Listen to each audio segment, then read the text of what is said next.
So in this lesson, we're going to go over a few more tools. We're going to go over the rectangle tool, the polygon tool, offset tool, follow me tool, and then we're going to learn about how to add and subtract 3D shapes using intersect faces. So let's start with the rectangle tool. We can find it in the toolbar, or we can press R on our keyboard.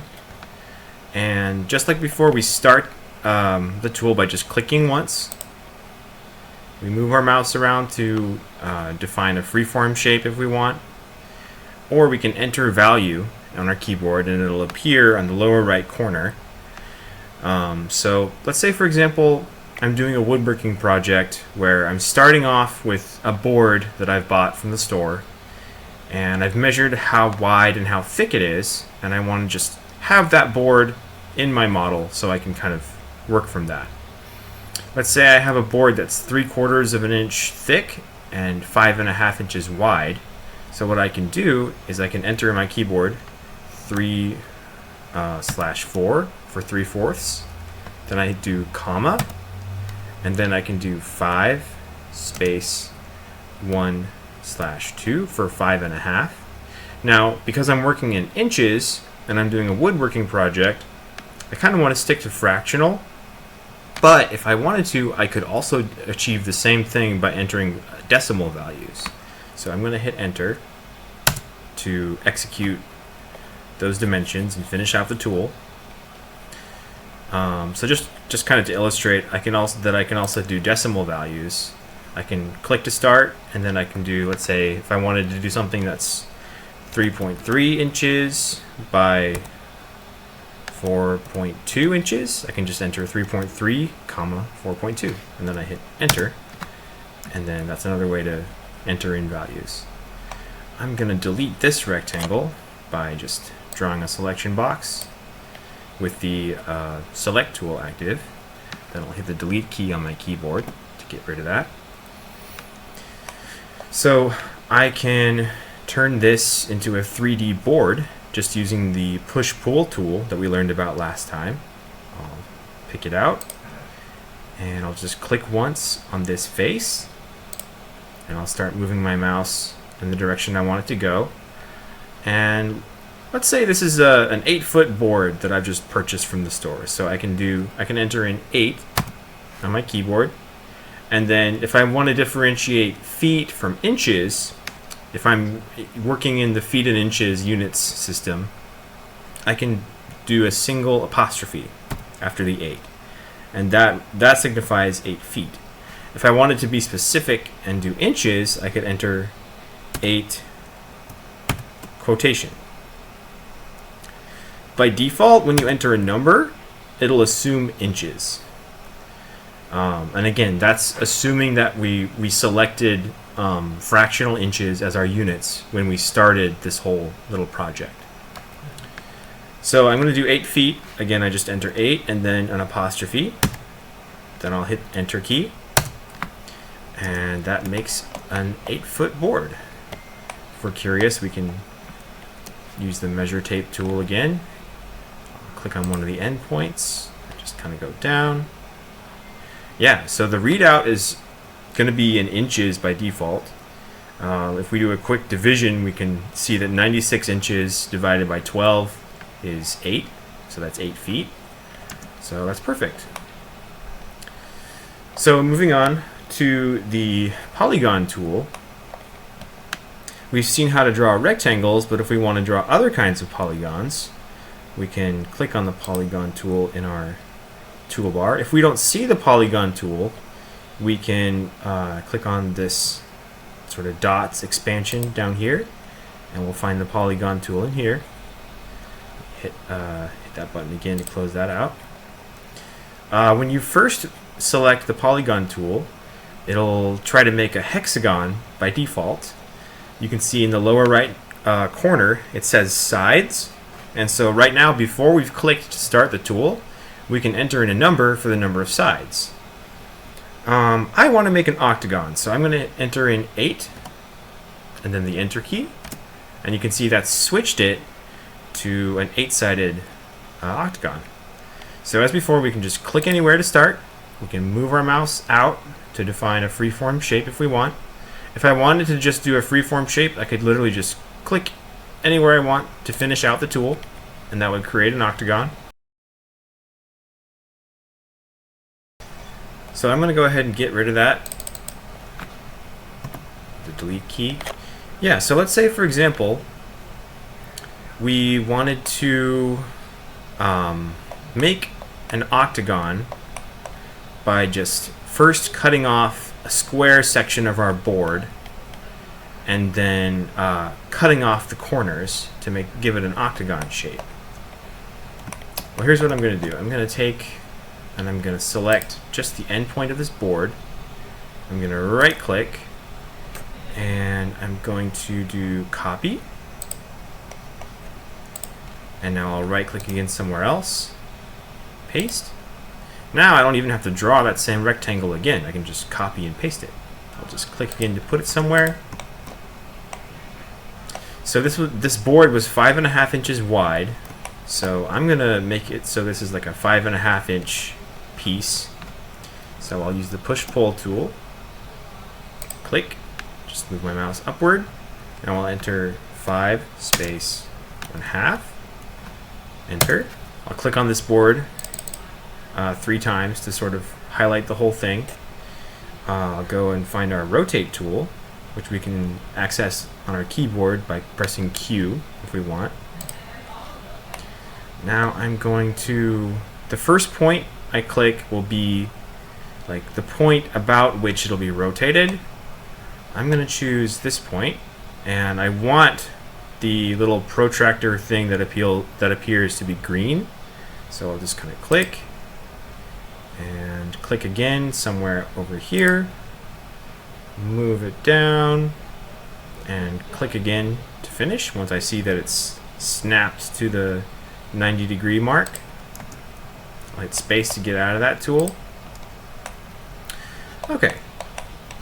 So again, what we're trying to do is we want to turn this square chunk of board into an octagon, and the way we're going to do it in real life is we're going to just cut off the corners. So we want our octagon to have all equal sides, and ordinarily if we were just doing this on paper, we would have to do a little bit of math to figure out where should we mark and put our lines to make it a perfect octagon. But since we're using Sketchup, we can have it sort of automatically do some math for us. So first what I'm going to do is I'm just going to draw a line. I'm going to pick out the midpoint of this line, the midpoint of this other line, and then I'm even going to draw another point or another line starting from the midpoint here, just so we have the midpoint of this entire square kind of picked out already. So I'm going to create a polygon, go to the polygon tool, and the polygon tool has remembered that the last thing we made had 8 sides, so it's set up to have 8 sides right now by default. So I'm going to click right there in the center.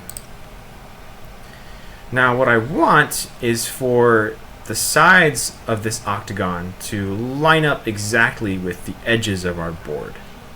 So right now, the second point that we click is going to be one of the vertices, or one of the little corners of our octagon.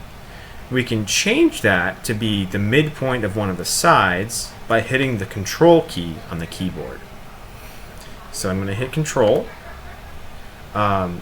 If it doesn't work, if hitting Control doesn't do anything, try the other Control key on your keyboard. It seems a little silly, but I know on my keyboard, if I hit one of the Control keys, it doesn't do anything, but the other actually switches back and forth. So now that I have it in the midpoint of the segment, of the line segment mode, I can simply take that and put that right on the midpoint of this edge over here, and I'll click to finish the tool. Yeah, so that did exactly what we want. We have lines marked out where we can simply just cut off those corners and we'll have a perfect octagon. So now if we want to actually shape this board, I can take and I can get rid of these lines, And I can use the push-pull tool. I'll press P to access the push-pull tool. And I can just click once on these corners, move my mouse down, and then just click somewhere on the edge down here, and it'll automatically just trim that off completely. Just do that to all 4 corners.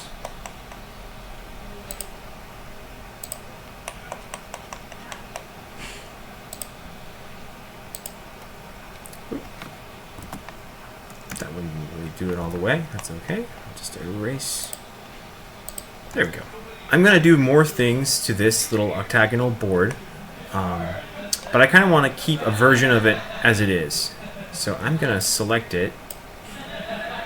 I'm going to do right click, copy, and then right click, paste, to just keep a copy of it over here.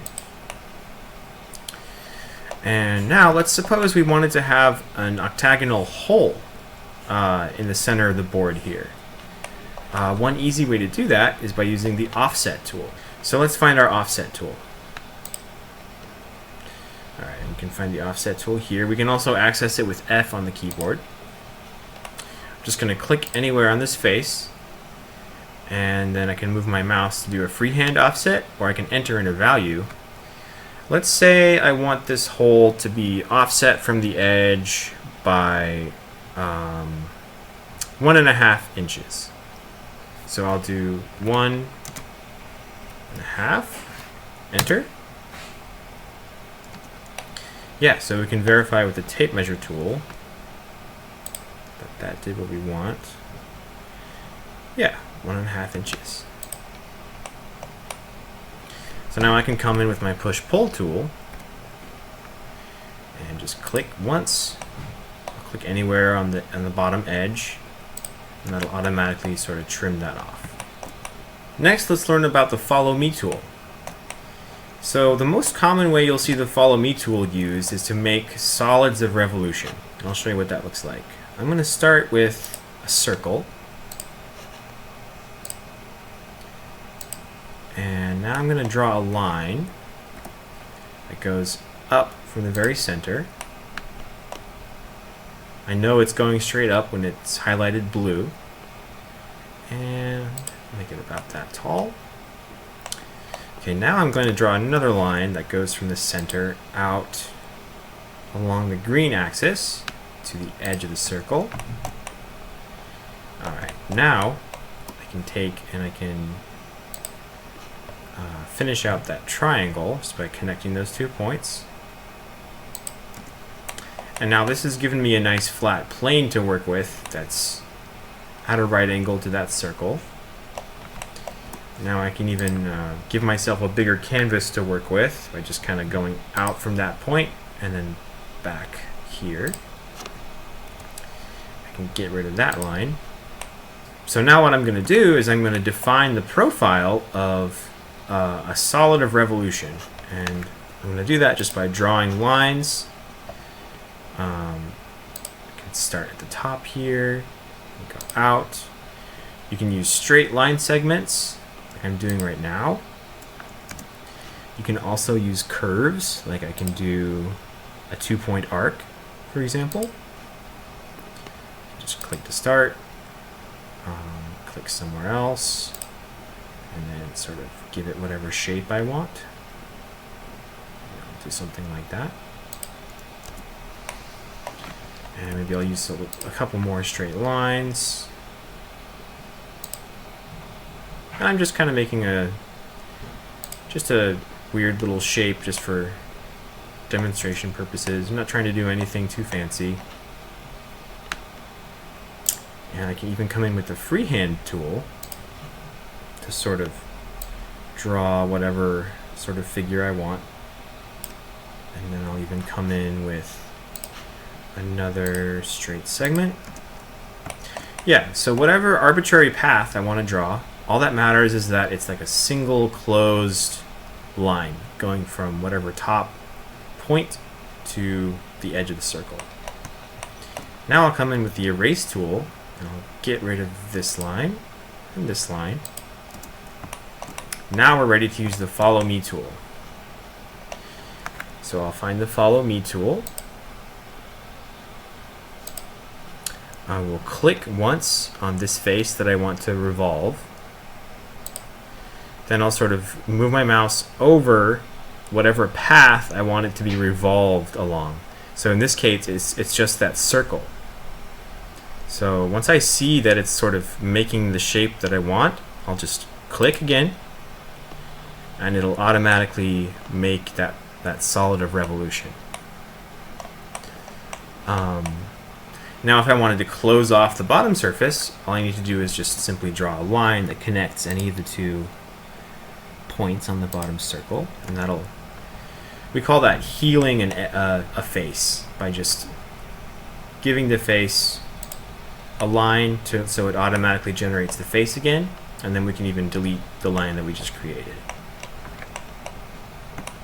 Another way to use the Follow Me tool is to use paths that aren't just a circle. I'll show you an example of that right now with our little donut here. So I'm going to create yet another copy of this by just drawing a selection box, right click, copy, and then right click, paste. Let's say we wanted to see what it would look like if this octagon had a rounded edge on this top edge. So what I'm going to do is I'm going to first just delete this top face. So just clicking and then using the delete key. I'm going to delete these edges.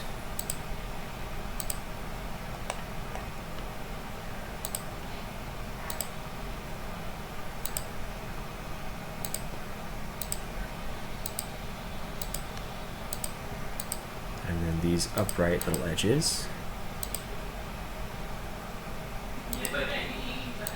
Okay. So I'm going to start by creating a canvas for myself to draw the profile that we want for that rounded edge. And I'm just going to draw a rectangle that's sort of in the correct orientation. So I'll start at the midpoint of this edge. I'll go up all the way to this edge. And then up again. Over. And we'll go up from this point. Yeah, and we sort of made a canvas for ourselves to draw on.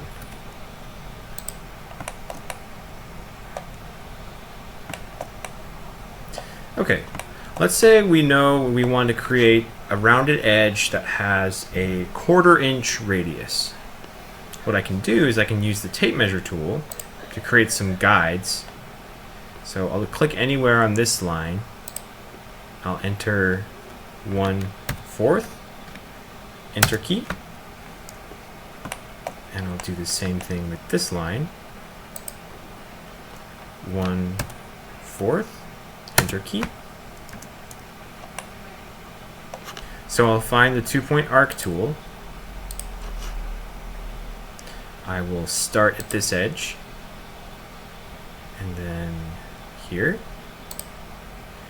and I can simply click again, because it's highlighted pink and it's telling me tangent to edge, which is exactly what I want. So we're actually almost finished. I'm going to go ahead and delete these guidelines. I'm going to delete these two corners here. Now I'm going to find the Follow Me tool. I'll click once on this face, and I'll just start moving my mouse along the path that I want it to go. All the way around. If I need to orbit to sort of follow where I need to go, I can do that. And I can go all the way around back to here. And I will click again to finish the tool. And there we have it. We might have a little bit of work to do. It may have kind of deleted some of the stuff that we had before, but that's something that's easily fixed. I can even take another copy of this that we had earlier. I can copy and paste it again.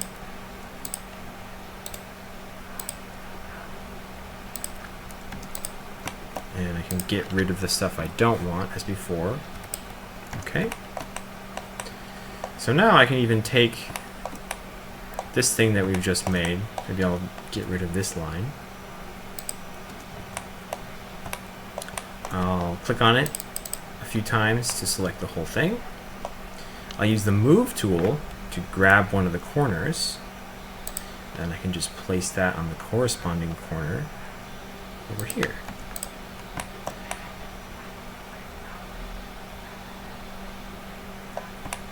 So that's another use for the Follow Me tool. Next, we're going to learn how to use the Intersect Faces command. So let's suppose we have 2 cylinders. I'm going to create 2 cylinders really quick using the circle and push-pull tools. Just create a copy of this one, copying and pasting.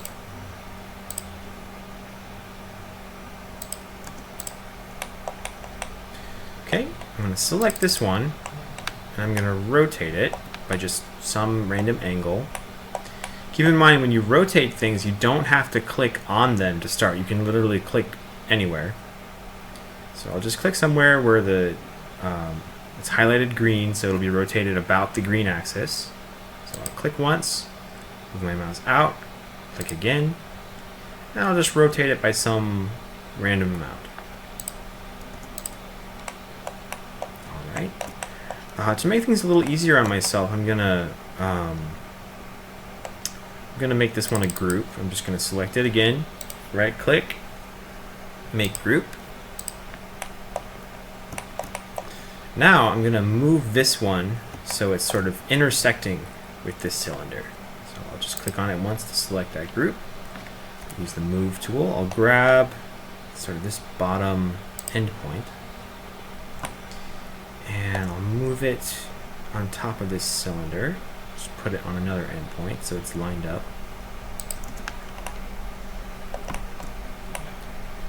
Yeah. So now I'm going to move it straight down, so it's as if like it's cutting into this other one. I'll just use the move tool. I can click anywhere. Doesn't have to be on the object. I'll move my mouse straight down. I'll make sure that the sort of moving line is highlighted blue. And I'm going to move the cylinder down so it's just intersecting all the way. Down there somewhere.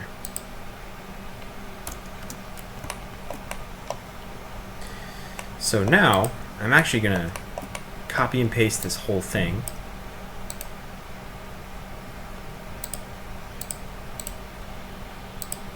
Put it to the side to use again later if we want. Now if I ungroup this one that I moved, I'll do explode to just get rid of the group. And now, if I select the whole thing, I do right click and then intersect faces. I can, in this case, I can either choose with model or with selection, because what with selection does is it'll only intersect with things that are selected, which is kind of what I want right now. If I chose with model, it would intersect with anything else that happens to be touching. So I'll just choose with selection. And you can kind of see it's created lines wherever there are faces that are intersecting each other. So what that allows us to do is we can now cut away or erase lines, and we can preserve the shapes that we made by intersecting these 2 cylinders. So I'm just going to start erasing things, and I can go ahead and erase this stuff.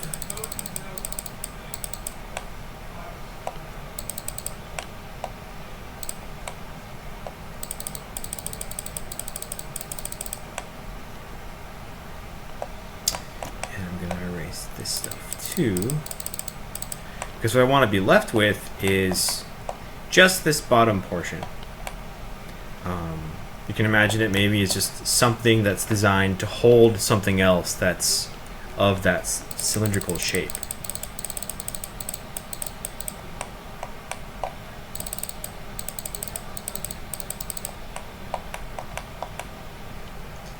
So that's it's a very powerful command.